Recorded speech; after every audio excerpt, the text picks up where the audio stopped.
السلام علیکم ورحمۃ اللہ وبرکاتہ۔ ناظرین، میں محمد حنیف اور آپ دیکھ رہے ہیں WG میڈیا اردو۔ ناظرین، آج میں آپ کو ایک ایسی عظیم ہستی سے متعارف کروانے جا رہا ہوں جنہوں نے اپنے مقدس لہو سے اس سرزمین کو سیراب کیا، اپنی بے مثال جرت اور استقامت سے تاریخ کے اوراق پر ایسے نقوش چھوڑے کہ وقت کی گرد بھی انہیں مٹانے سے قاصر رہی۔ وہ ہستی جس کی قربانی نے اس خطے کو ہمیشہ کے لیے سربلند کر دیا، جس کی بہادری کے قصے آج بھی ہواؤں میں گونجتے ہیں اور جس کی عزم کی روشنی میں آج بھی راہ گم کردہ مسافروں کے لیے مشعل راہ بنی ہوئی ہے۔ یہ کوئی عام داستان نہیں بلکہ ایمان لازوال ہمت اور سرفروشی کے ایک درخشاں علامت ہے۔ اس وقت میں موجود ہوں سگر کے تاریخی مقام پر اور میرے پیچھے نظر آنے والی عمارت یونیکونسل سگر ہے۔ سگر جو اپنی قدیم تاریخ، روایات، صدیوں سے ایک منفرد مقام رکھتا ہے۔ اگر میاں سے یہاں کا فاصلہ دیکھا جائے تو یہ تقریباً 90 کلومیٹر ہے، جبکہ تلا گنگ سے یہاں تک 10 کلومیٹر کی مسافت طے کرنا پڑتی ہے، اور اس کے بعد مزید 2 کلومیٹر کے فاصلے پر سگر کا اصل مرکز واقع ہے۔ شمال میں سگر، جبکہ جنوب میں وہ راستہ موجود ہے جو پیرا فتحال کی طرف نکلتا ہے۔ ناظرین، آج میں نہ صرف سگر کی تاریخی حیثیت پر روشنی ڈالوں گا بلکہ آپ کو اس عظیم المرتبت شخصیت کی آخری آرام گاہ پر بھی لے کے چلوں گا، جنہوں نے اپنی جان کی قربانی دے کر اس دھرتی کے آبرو کی حفاظت کی۔ وہ مرد مجاہد، وہ شیر دل سپاہی جنہوں نے میدان کازار میں ظلم و بربریت کے خلاف سیسا پلائی دیوار بن کر مقابلہ کیا اور حق و صداقت کی شمع روشن کی۔ تو آئیے ناظرین، چلتے ہیں اس مقدس مٹی کی طرف جہاں ایک عظیم تاریخ دفن ہے اور جہاں ایک بہادر سپاہی کا ابدی آرام گاہ موجود ہے جو آج بھی ہمیں پیغام دے رہا ہے کہ حق کے راستے میں جان دینا ہی اصل زندگی ہے۔ آئیے ناظرین، میرے ساتھ چلیے، مزید جاننے کے لیے ویڈیو کو آخر تک دیکھیں، لائک کریں، تبصرہ کریں اور چینل کو سبسکرائب کرنا نہ بھولیں۔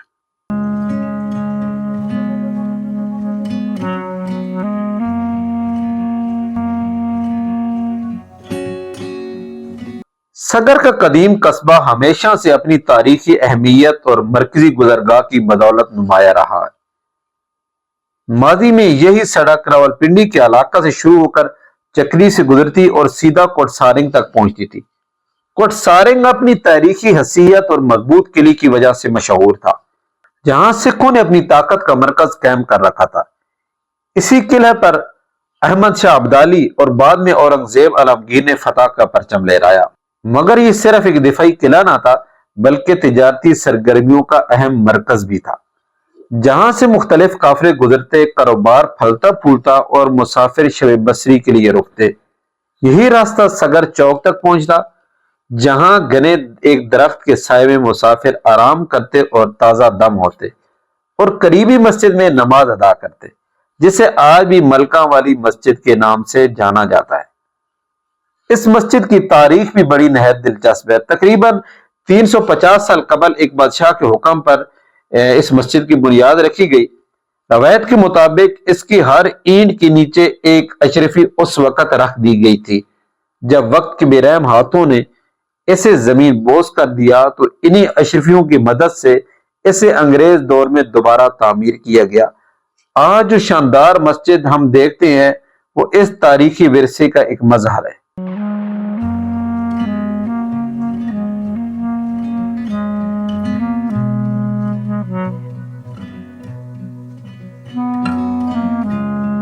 مزید تفصیلات کے لیے میری ویڈیو اس مسجد پر تفصیل سے بنی ہوئی ہے، جس کا لنک میں نے ڈسکرپشن کے اندر دے دی ہے، آپ وہ میری ویڈیو کو دیکھ سکتے ہیں۔ اگرچہ سگر کی دھرتی کسی مسلمان سبا سالار کا کوئی مستقل قلعہ یا لشکرگاہ نہ رہی، مگر یہ سرزمین ہمیشہ ان عظیم مجاہدین اور سالاروں کے لیے مہمان نواز رہی جو تحریک کے سنہرے ابواب میں روشن ستاروں کی مانند جگمگاتے ہیں۔